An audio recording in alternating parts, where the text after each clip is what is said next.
Welcome, ladies and gentlemen, to this edition of the Ditabell Talent Show with your host, Rita Tangediso, brought to you by Obicam Studios. In today's edition, we are delving into a new topic, and this is going to be intentional marriage. The Ditabell Talent Show prides itself with bringing education, information to our community that benefits our community in one or two ways. And in this edition, we will be sharing to you some vital information on some of the things that are affecting our community negatively. And it is our hope that this education is able to help our community and to provide a solution to especially those of us who are struggling with our marriages and our relationship. Again, the topic is intentional marriage. On this topic, we will be focusing on the biblical perspective of marriage. As we all know, the institution of marriage is God's ordained institution, established the family. From the beginning, God's purpose for marriage was for procreation, to increase and to serve God. Serve God's purpose. So in this edition, we have with us in the studio a guest who is going to be sharing with us her personal experience in marriage, and hopefully give us some tidbits, some of the things that has been working for her and some of the things that have not been working for her, and how she can help us and help those whose relationship are struggling, and one or two nuggets to help their relationship. Over to you, ma'am. Can you tell us a little bit about yourself and share your story? Thank you so much for having me in this show today. I am super excited. I'm honored to be in this show today. My name is Winselby. I am a veteran, yay! And I'm actually a VSR, which is actually me working for the federal government as well. I am a business owner, I'm a mom, I'm a wife, and I'm actually a daughter as well. So I'm super excited and I'm honored to be in this show today. Thank you so much.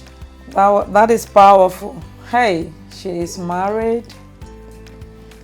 She is a veteran. She's a business owner, an entrepreneur. She is also a daughter. Wow. Your husband is a blessed man, having you a wife with brains. Now, can you tell us a little bit, what are some of the challenges you are going through as a wife, a mother, and an entrepreneur? Thank you for that question. So, here's the thing though. Just like you said earlier, obviously, everything comes with its challenges as well, and we also experience good things alongside. So I definitely do have challenges, because I know that having to deal with all of this, it puts me in that position whereby I have to learn how to multitask.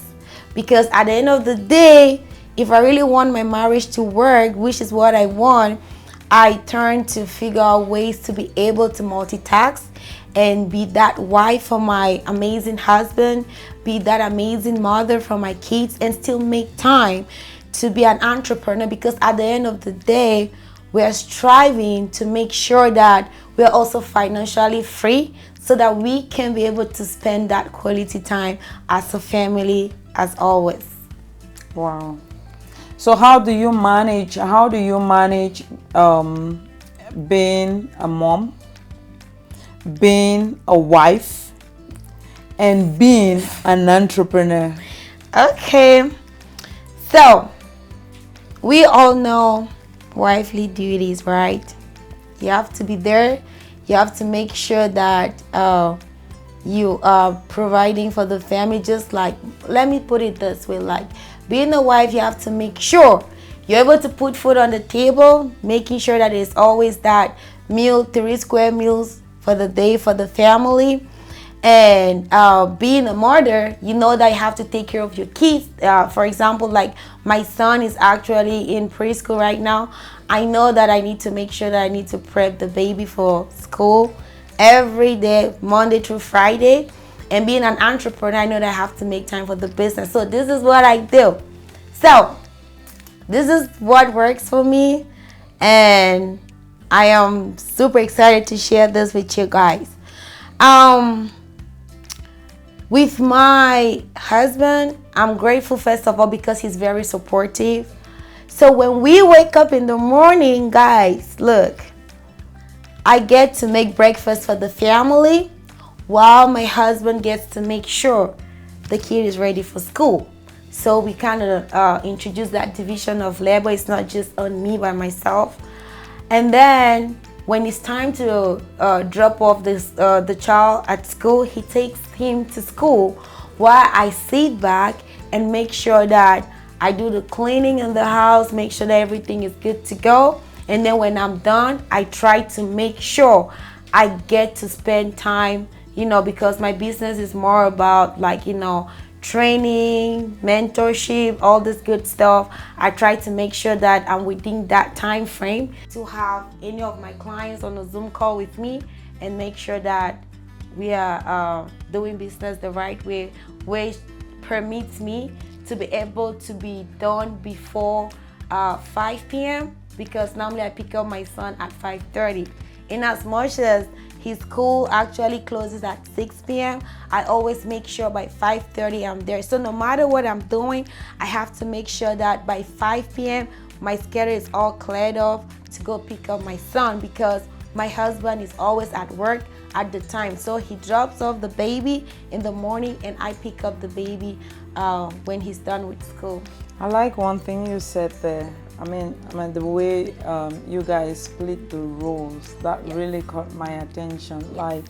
And this is something that I think that if this this is your strategy, right? Yes. And I will say this is your secret you're sharing with all of us right now, and I really caught that from you, the division of labor. Hey guys, the fact that we are women doesn't mean we have to provide you 3 square meals a day.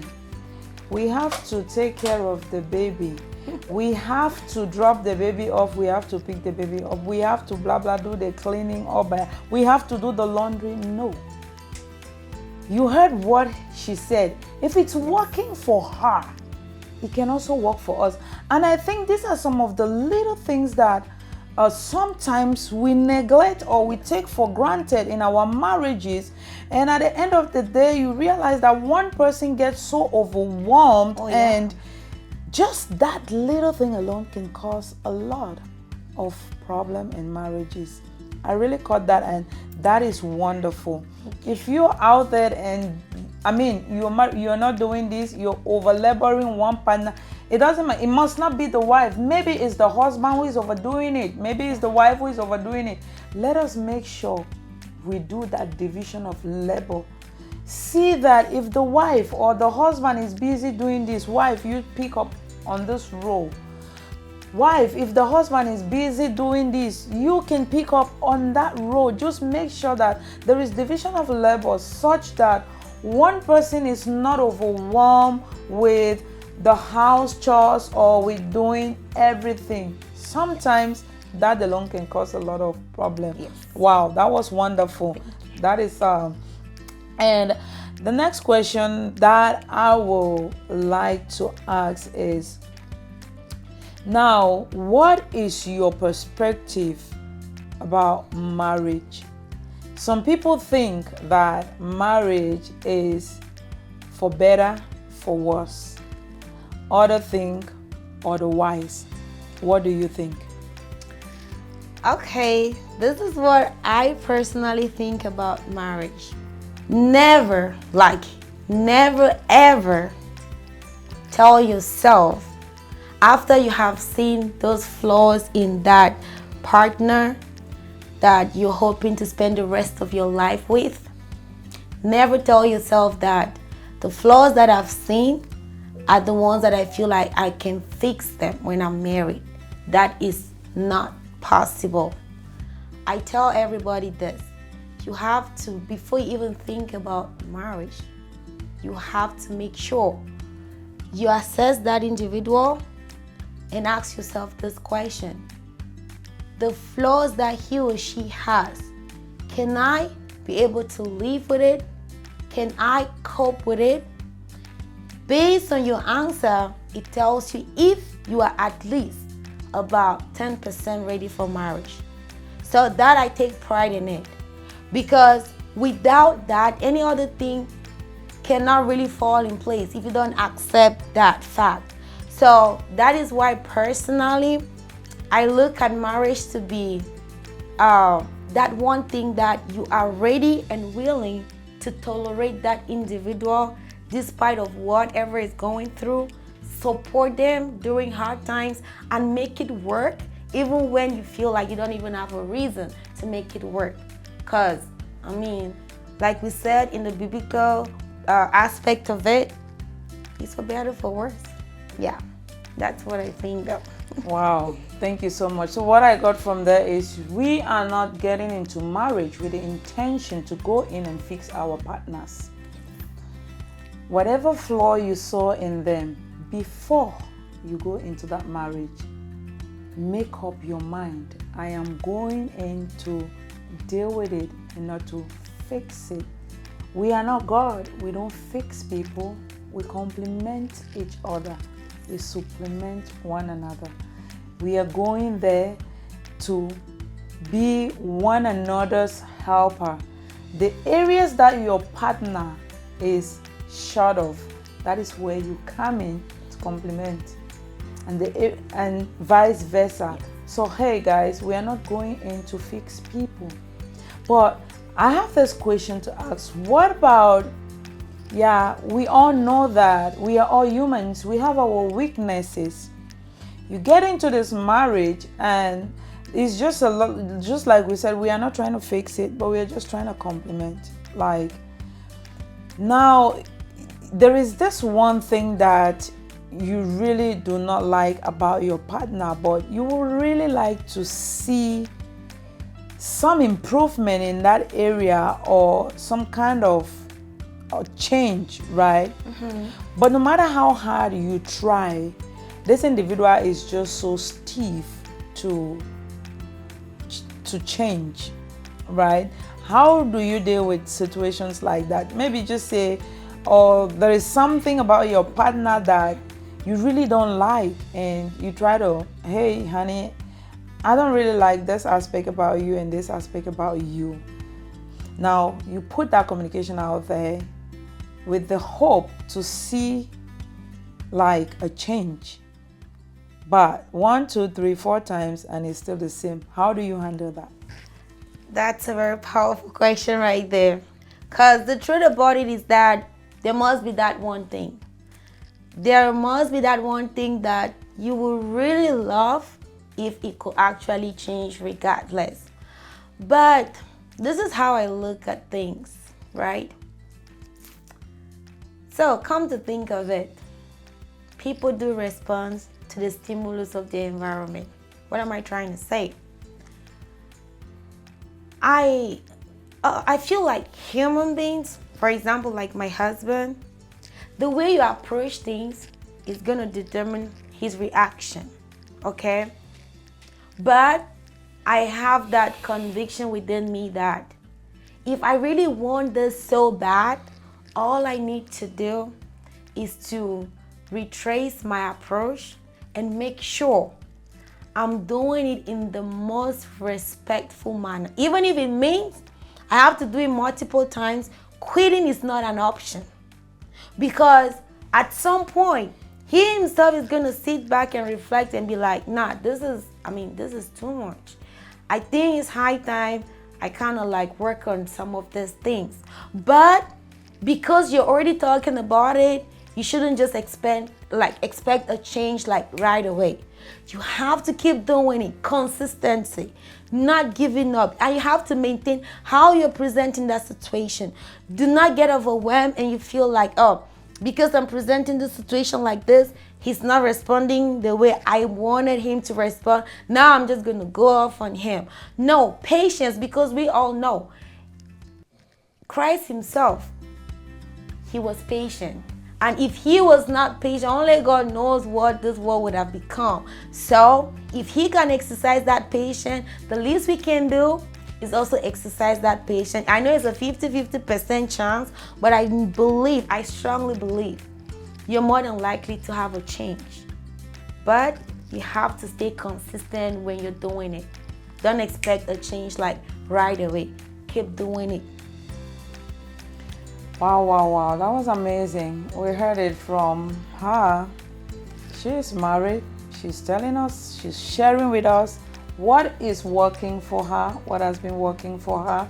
And it is our hope that if some of the things she's been sharing is not what we've been doing, let us try to just copy paste and see how it works for us. We know that no two marriages are the same, but we never know what can work, right? Oh, yeah. She just said something there. Be patient, be consistent in what you're asking, in your demands, right? If you expect to see a change in a partner that is not forthcoming, it is not a red flag that, oh, it's time to. No, just be patient, be consistent, just as our Creator has been patient with us. Think about it.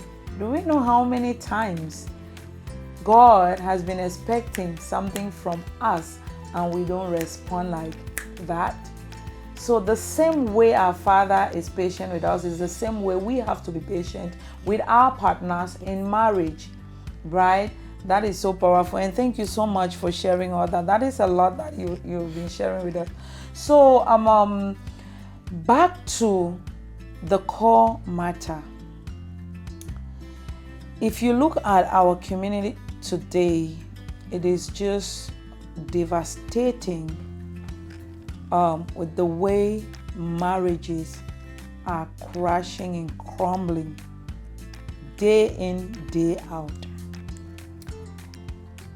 What do you think are some of the possible causes of all this? Definitely it's a lot. Because what I might look at it and be like, it's not really a big deal. Another person might look at it and be like, no, I cannot take this. So I feel like it actually varies per individual, what they really consider to be something that they can take it more personal or not. But one thing I know for sure, and I be telling the people that are also close to me, is that if you're already married, I know it depends. There are abusive marriages, and I mean, nobody will want to be in that type of marriage. So, I mean, you can't say much about things like that. But personally, this is what I think. As long as the divorce rate is concerned, it's crazy because people do not use the same lens to look at things. But I can just literally advise people out there, as young as myself, older as well, by telling them that at times you might feel like it's better for you to leave this old thing and start building a new one.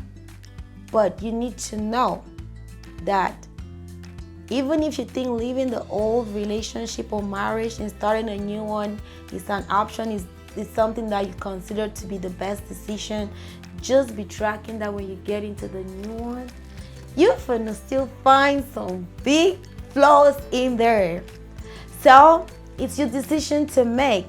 Either to just keep working on what you already have, because you're more, let me say, I'm looking for the right word, you're more familiar with it, or you start something which is brand new and start dealing with these new issues that you have to start trying to figure out how to walk around it. So actually, it's just, I mean, I can't talk for someone else out there, but I feel like it just depends on how you look at it, honestly. Right, we can only talk for ourselves, right? Yes, so just like the saying goes, it's better to deal with the devil you know than an angel you do not know. Yeah. Ladies and gentlemen, this is your one and only show in the Valley. This is the Ditabell Talent Show. We pride ourselves with bringing information to our community that will educate, empower, and encourage somebody struggling or going through a situation. Here with us in the studio again, it's a veteran, it's an entrepreneur, it's a mother of 2 kids. She got it all going. She's married, and she has shared with us her experience in marriage. I hope this information or this education or her story was able to add something to you as you watch this show. If you have any questions, and if you are out there watching us and you have a story to share with us what has been working for you in your marriage, what has not been working for you, feel free to reach out. The number is right there on the screen. Please leave a message, leave a comment, please create time. You can also share your story. If you want to share your story, if you want to share a solution to somebody struggling out there, reach out to us. The number is on your screen. Please get back to us, and we will be happy to have you in, share with us, and together we educate our community.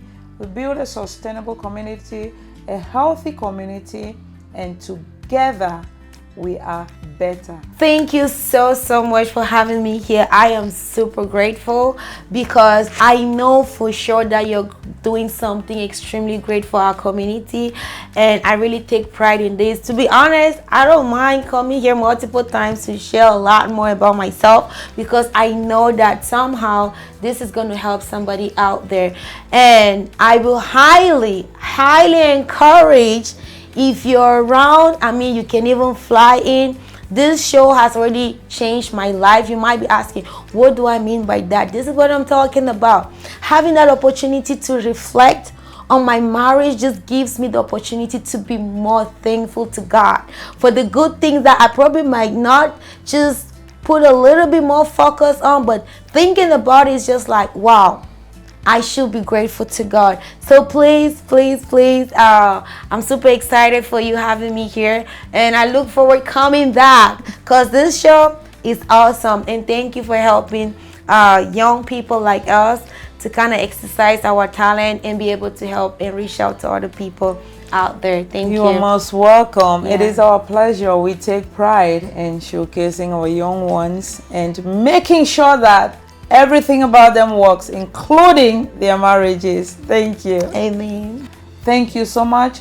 And this is your show, the Ditabell Talent Show, with your host, Rita Tangier Diso. And this show is being brought to you by the invisible hand behind the scene, Obicam Studios. Thanks for watching, and bye-bye.